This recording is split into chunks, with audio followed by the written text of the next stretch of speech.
Alright, we are driving to work. This is the second take, work and or town. And, we'll see if this works. I put the tentacle camera on the center of the car dash thingy, which has the compass and other exciting things. But it doesn't seem to want to stick there. But on the plus side, you wouldn't have a whole, tentacle arm getting in your way. So, we'll see how this goes. Hopefully it won't go flying. The earlier attempt I did this week resulted in a lovely video of me sitting behind here. And, yeah, you looking at my passenger seat. It was good. It was great. Meanwhile, on a Friday morning, we're going to go through the S-curves, and hopefully this thing won't fly off.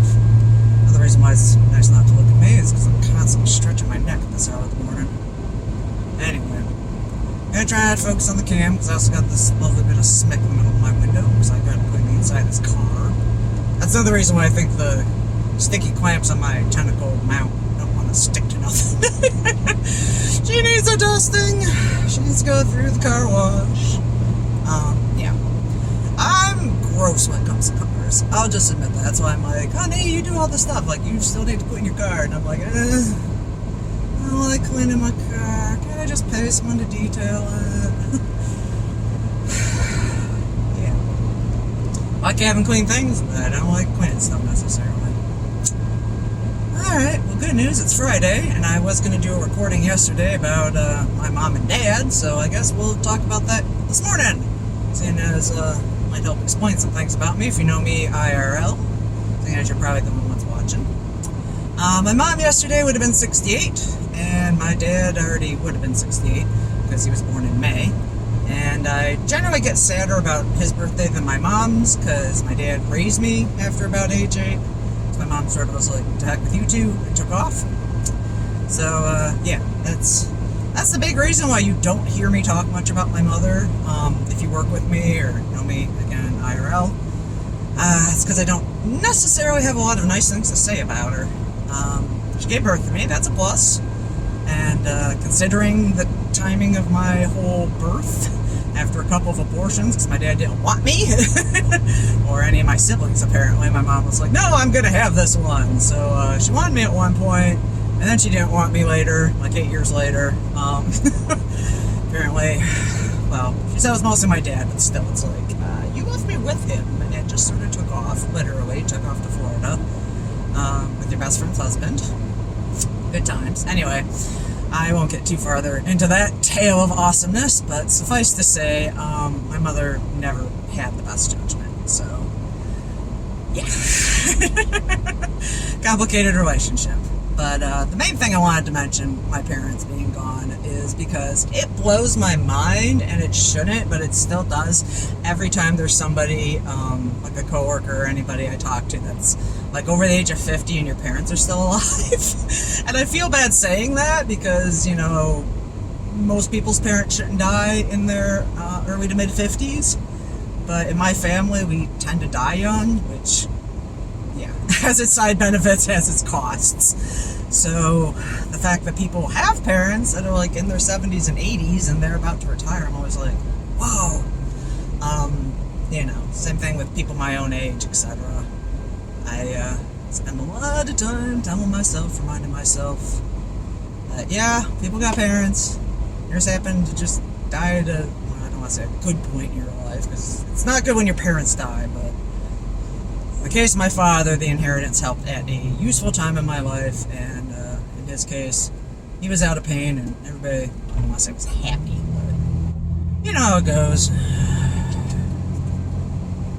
And my mom was estranged for the last several years of her life for reasons I will not get into right this minute.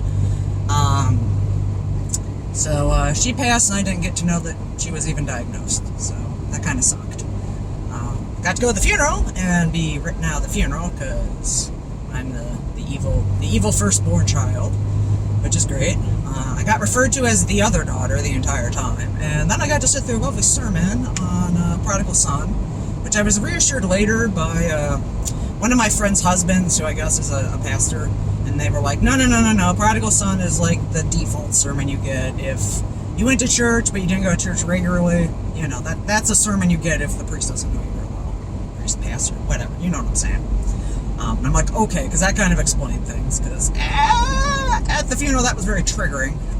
Because yeah, I'm the older sibling that works hard and is diligent, and essentially, gets screwed over for the younger sibling who goes off, does crazy things, and comes back, and the parents like him. Anyway, that's my interpretation of Prodigal Son. I'm like, well, I don't have to sit through this. This is torture. And then followed by the world's strangest barefoot eulogy in jean cutoffs and a tank top by her best friend. Because apparently at my dad's memorial service, her and her best friend, yeah, the one whose husband she ran off with, yeah, they made up and decided to become besties again. And then a few years later was when my mom and I stopped talking, and yeah, the best friend ended up, being close to my mom and my sister during that time, and yeah, the whole thing just went sideways. So that's why generally I don't talk about my mom. My dad raised me. I got a lot of nice things to say about my dad. Got a lot of nice things to say about my dad too. It's nothing like a single parent father trying to raise a girl. Any of those of you on the call who are I'm one of those dreaded people who have a single dad, who has to buy me lady products. Yeah. I feel you. It is not easy. Fortunately, there's other women in your life, usually, like my aunt and stuff, who are cool, and help me buy bras and things, Don't really want your dad going for that. Okay, we already hit town. I should probably turn this off, so. Worst case scenario, see the south station. Hopefully I can get a stop here, because I want to lean over and touch my camera. We just passed some nice new laws that say you can't even pet your camera at the stoplights anymore, which I kind of agree with, because there's way too many people touching their damn phones. Again, back to being old. Woke up this morning, I'm like, I think 40 was the year it finally all turned, and I just said, nope, I'm wanting to learn shit. I'm wanting to learn software. Everything works just fine. I am old and crotchety. Alright. Assuming I can get ourselves stable for a second, I'm gonna wish you a TGIF, and let's look forward to the weekend. Hopefully this turned out like expected.